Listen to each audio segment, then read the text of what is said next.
abraço pra ele, caboclo desassombrado. Ele é vaqueiro arrojado e mora aqui no sertão.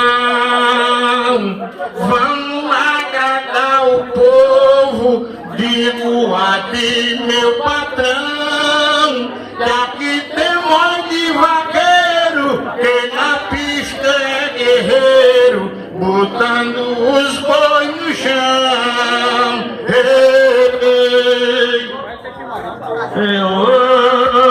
Oi, tem vaqueiro, meu irmão, e te digo, meu companheiro, tem muita mulher bonita que faz amor sem dinheiro. Ainda tem uns safados que parte no outro roteiro. Em vez de amar a mulher, vai dar um candeeiro.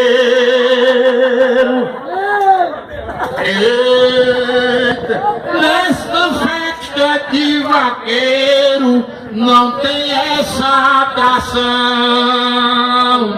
Esta turma fica de banda, digo a ti, meu irmão, que é uma festa animada, pega de boi vaquejada, não precisa disso não. Ei,